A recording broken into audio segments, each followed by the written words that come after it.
नमस्कार दोस्तों, digital power YouTube channel में हार्दिक स्वागत करता हूं। आप सभी के लिए एक और बड़ी भर्ती हम लेकर आ चुके हैं। मैंने इससे पहले भी एक वीडियो बनाया हुआ था कि राशन डीलर की भर्ती बहुत जल्द आने वाली है और बहुत ज़्यादा मात्रा में राशन डीलर की बहाली होगी। इसके लिए योग्यता क्या रखा गया है, नया जो नोटिफिकेशन जारी किया गया उसके अनुसार योग्यता चेंज कर दिया गया है।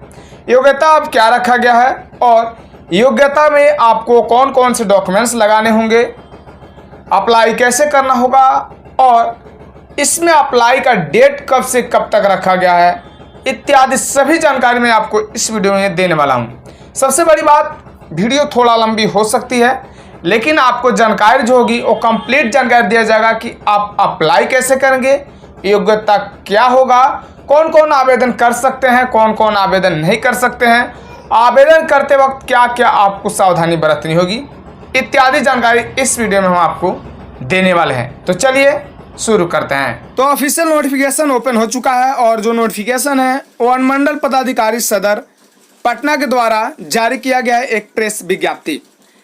इसमें नोटिफिकेशन में बताया गया है कि इससे पहले जो नोटिफिकेशन जारी किया गया था उसमें टोटल 206 जन वितरण प्रणाली केंद्र जो दुकान है, शॉप है, उसके लिए आवेदन मांगा गया था।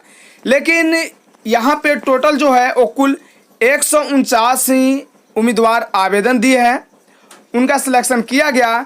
शेष जो 57 सीटें बच गई उसके लिए दोबारा से आवेदन आमंत्रित किया गया है, यानी शेष 57 सीटों के लिए अभी आवेदन शुरू है। इसमें आपको फॉर्म कैसे फिलअप करना है, उससे आपको क्या लाभ या हानि हो सकती है आगे बताएंगे। सबसे पहले जानते हैं क्वालिफिकेशन के बारे में। जो नया गाइडलाइन के अनुसार क्वालिफिकेशन रखा गया है वो आपका शैक्षणिक योग्यता, आप 10th पास होना चाहिए, आपकी उम्र 18 वर्ष होनी चाहिए। कंप्यूटर की जो जानकारी है अगर आपके पास है तो आपको प्राथमिकता दी जाएगी। उसके बाद आपको कंप्यूटर ज्ञान में समानता पाया जाता है तो आपकी शैक्षणिक योग्यता को प्राथमिकता दी जाएगी। अगर शैक्षणिक योग्यता की स्थिति अगर होती है, यानी अगर मान लीजिए जो 12th फर्स्ट कैंडिडेट है और 12th पास भी सेकंड कैंडिडेट है, उस स्थिति में अंक की प्राथमिकता दिया जाएगी कि प्रथम व्यक्ति का कितना अंक आया है और दूसरे व्यक्ति जो है उसका कितना अंक आया हुआ है। उसके बाद आगे भी यहाँ पे बताई गई है कि जो सामान्य शैक्षणिक योग्यता एवं प्राप्तांक अगर सबसे मिलाते हैं उस कंडीशन में उम्र जिनकी अधिक होगी उनको प्राथमिकता दिया जाएगा। दूसरी जो बात है, इसमें प्राथमिकता किनको दिया जाएगा। सबसे पहले जो यहाँ पे स्वयं सहायता समूह वाले हैं या महिलाओं की सहयोग समितियाँ हैं, पूर्व सैनिकों की सहयोग समितियाँ या शिक्षित बेरोजगार हैं या संबंधित जो वार्ड के निवासी जो होंगे, जिस वार्ड के लिए आवेदन हो रहा है उस वार्ड के निवासी होंगे तो उनको प्राथमिकता दिया जाएगा। और आरक्षण का लाभ अगर आप लेना चाहते हैं तो आपको जाति प्रमाण पत्र आवेदन के साथ संलग्न करना होगा। आवेदन करते वक्त आपको इन सभी बातों को ध्यान रखना है, जैसा कि यहाँ पे बताया गया ऑफिशियल नोटिफिकेशन में। आवेदन जमा करने की जो विधि और फॉर्म है उसके बारे में बताया गया है कि आपको एक पूर्ण रूप से भरा हुआ आवेदन पत्र, व्यक्ति से विहित प्रपत्र यानी अनुसूची 1, और जो स्वयं सहायता से अगर कोई व्यक्ति भरेंगे तो अनुसूची 1 भरेंगे। अगर स्वयं सहायता समूह की जो महिला भरेंगी, यानी जो स्वयं सहायता समूह चलाती है महिलाएं गांव में, अगर वो भरते हैं या जो यहाँ पे पूर्व सैनिक की जो समितियाँ होगी वो भरेंगे तो उनको अनुसूची 2 फिल करना होगा। ध्यान रखिएगा। इसको आवेदन कैसे करना है तो आप कार्यालय में जाकर आपको आवेदन करना होगा और आवेदन में आपका जो लास्ट डेट है वो आपको 9 जुलाई 2022 रखा गया है। और किसी भी कार्यकाल यानी 10 से 4 बजे के बीच जो कार्यालय का अवधि होता है उसमें आप जाके हाथों हाथ जमा करेंगे। जिस रिक्त के विरुद्ध आवेदन दिया जा रहा है उसका स्पष्ट उल्लेख वार्ड संख्या एवं आरक्षण कोटि आपको लिफाफे जो होंगे, जो आवेदन ये ऑफलाइन फॉर्म होगा तो लिफाफे पे आपको वार्ड संख्या और आपका जो आरक्षण की कोटि है कि किस कोटि के लिए आवेदन कर रहे हैं, मूल रूप से आवेदन के प्रथम पृष्ठ पे लिखा होना चाहिए। अगर देखिए यहाँ पे बताया गया है, क्लियर मेंशन किया गया है कि बड़े बड़े अक्षरों में अंकित होना चाहिए। अगर नहीं होता है, जिस लिफाफे में एवं मूल आवेदन के पृष्ठ पर यह अंकित नहीं रहेगा वह आवेदन अयोग्य माना जाएगा, यानी उस पर विचार नहीं किया जाएगा। तो ये सब बात आप ध्यान रखिएगा आवेदन करते हो। इन सभी छोटे छोटे जो गलतियों के कारण आपका फॉर्म रिजेक्ट होता है, उन सभी गलतियों से आप बचिएगा। इसलिए मैंने शुरू में ही बताया था कि आप थोड़ी सी सावधानी से अगर इसको वीडियो को देख लेते हैं तो आपको कहीं किसी प्रकार की दिक्कत नहीं होगी। अब आगे बढ़ते हैं, तो आगे कौन कौन आवेदन नहीं कर सकते हैं उस पर ही एक बार देख लेते हैं। उचित मूल्य की दुकान, जैसा कि आप जानते हैं एक उचित मूल्य का दुकान होता है, इसमें सबसे सस्ता राशन सामग्री मिलती हुई है।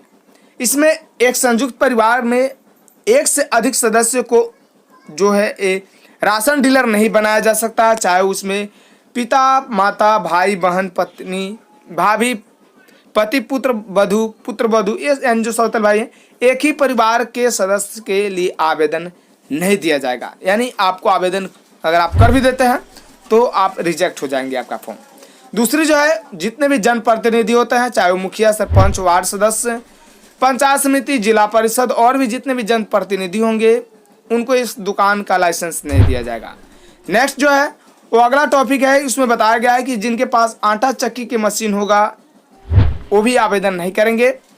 अगला है कि जो अवयस्क या पागल या दिवालिया हो चुकी है, उचित हो गया है, दिवालिया हो चुका है, उसको उचित मूल्य की जो दुकान है उसको आवंटित नहीं किया जाएगा। उसके बारे में और भी यहाँ पे कुछ जानकारी दिया गया है। सिलेक्शन का प्रोसेस जो होगा वो आपको यहाँ पे हम बता देते हैं, सिलेक्शन प्रक्रिया क्या होगा।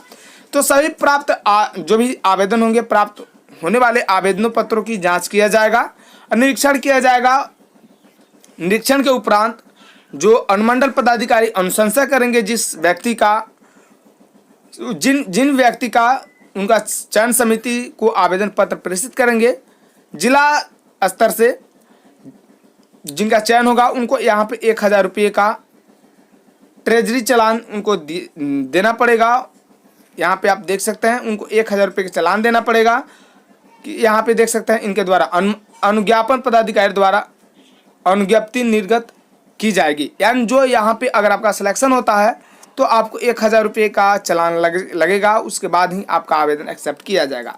आवेदन का जो डेट है वो आप यहाँ पे देख सकते हैं 9/7/2022 से आप इतना तक आवेदन कर पाएंगे। शाम के 5 बजे तक अनुमंडल में आप आवेदन कर पाएंगे। यहाँ पे अब आप देख सकते हैं कि किस वार्ड में कितनी सीट अवेलेबल है और आरक्षण की कोटि क्या है। सबसे पहले यहाँ पे जो भी वैकेंसी है वो पटना नगर निगम से जारी किया गया है और यहाँ पे वार्ड या पंचायत मिलेंगे।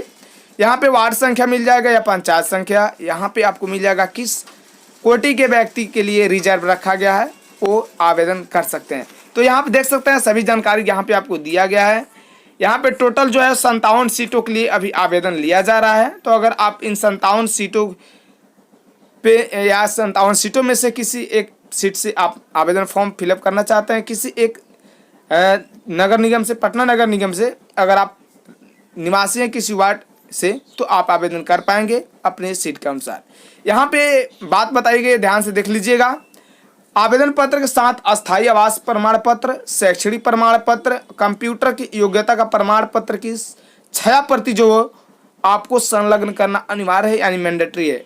क्योंकि कंप्यूटर की जानकारी रखना आपको मैंडेटरी है, इसलिए यहाँ पे दिया गया है कि आपको कंप्यूटर सर्टिफिकेट जरूर लगाना पड़ेगा, नहीं तो आपके आवेदन पे विचार नहीं किया जाएगा। और यहाँ पे बताया गया है कि जो अभी शैक्षणिक योग्यता के बाद जो कैटेगरी अनुसार रिजर्वेशन दिया गया है, रिजर्वेशन के लिए कौन, इसका शॉर्ट फॉर्म ऊपर दिया गया है। यहाँ पे पूरी जानकारी आपको दिया गया है कि उसका मतलब क्या होता है।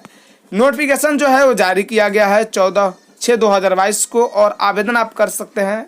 लास्ट डेट मैंने आपको बता दिया है। तो यहाँ पे सभी जानकारी जो दिया गया है वो ऑफिशियल नोटिफिकेशन के माध्यम से दिया गया है।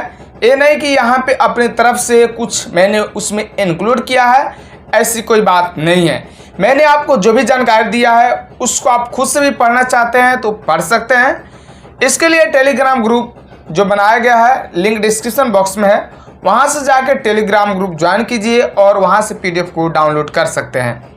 PDF डाउनलोड करके पढ़ सकते हैं और आवेदन करने का जो डेट है उससे पहले आप आवेदन कर ले तो आपका आवेदन एक्सेप्ट किया जाएगा, नहीं तो आपका आवेदन एक्सेप्ट नहीं किया जाएगा। अपडेट कैसी लगी कमेंट बॉक्स में ज़रूर बताइएगा। इसमें आपको अगर कोई सवाल पूछना हो तो आप कमेंट बॉक्स में कमेंट कर सकते हैं या डायरेक्ट हमें ईमेल भी कर सकते हैं। मिलता है नए अपडेट नए वीडियो के साथ। जय हिंद, वंदे मातरम।